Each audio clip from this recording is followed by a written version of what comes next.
On some level, most of us are scared to show ourselves to the world. In my 20 years of leading theater workshops and companies, I have seen how hard it is for people to be vulnerable.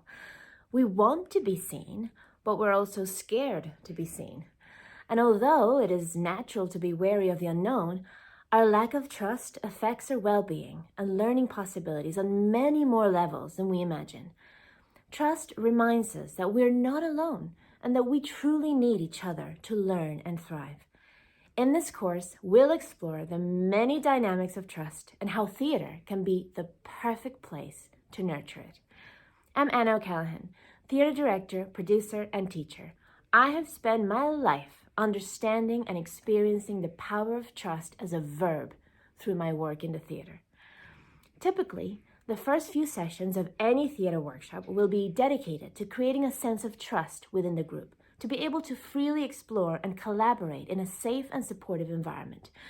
The notion of a safe space is necessary within the arts and education, and the key element that sustains it is trust.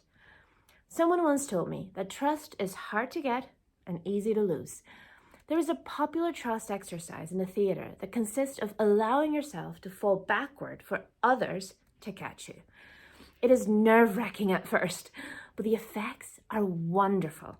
As a young girl, I did it all the time. I was overconfident and would let myself go with abandon. As odds would have it, one time I was not caught properly and fell hard on my back. My partner was distracted, true, but I had not even looked behind me to see if he was ready.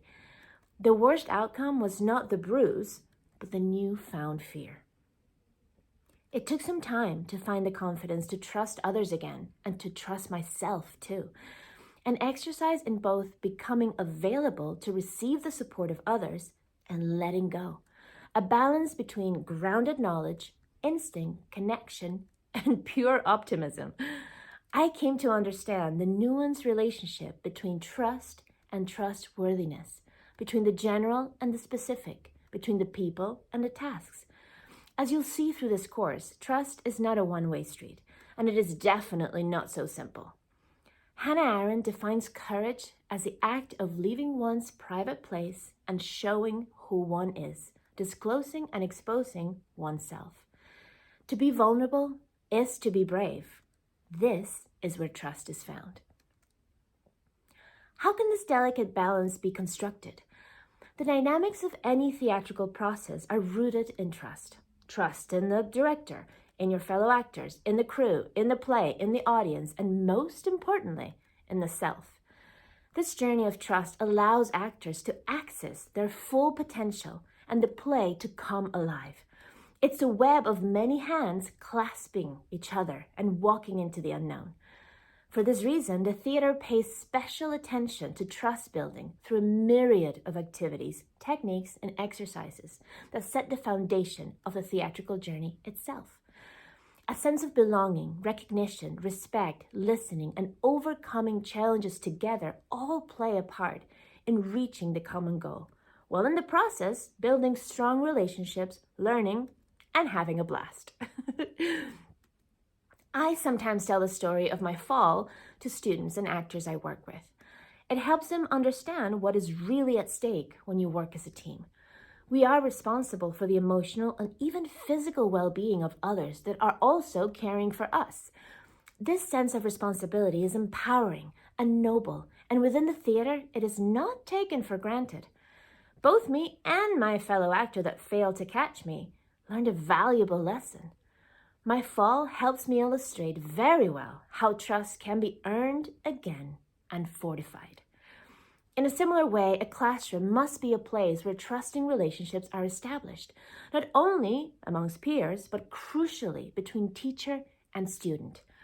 Theatrical activities are valuable tools to help teachers create a culture of trust within the classroom, to enhance their students' learning experience and emotional well-being. As with all things theater, this is knowledge that lives in the body. To talk about trust is not the same as experiencing it. Trust is a verb and a practice. Theater games and exercises help embody this notion in all its rewarding emotional fulfillment as well as in its intrinsic practicality. The show simply cannot go on unless we trust each other. This is also true for a holistic learning experience. A study by John F. Helliwell from the University of British Columbia and Shun Wang from KDI School of Public Policy and Management shows that trust is tightly linked to holistic well-being. The results show that people who perceive themselves to be living in a trustworthy environment have much higher levels of subjective well-being. To support this, many researchers indicate that building and rebuilding our ability to trust one another greatly reduces anxiety and stress through the production of oxytocin and enables the formation of meaningful relationships and connections. In our day and age, it may seem naive to advocate for trust. However, it is a powerful way in which individuals and society can thrive. Trusting communities have strong collaborative ties and are more efficient and creative. We are social creatures, and time and again we are shown that we need each other not only to survive, but to grow, learn, and find fulfillment. Friends and family create a web of support that is a testimony to the power of trust. The theater ensemble, shares a similar nature.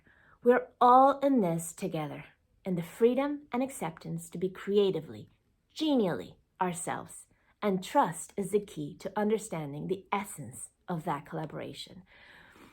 I'm Anna O'Callaghan, theater director, producer, and teacher. I would love to take you on this journey behind the curtains to collect all the tools and principles that will help you creatively weave education and well-being together through the power of trust. Do you trust me? Let's go.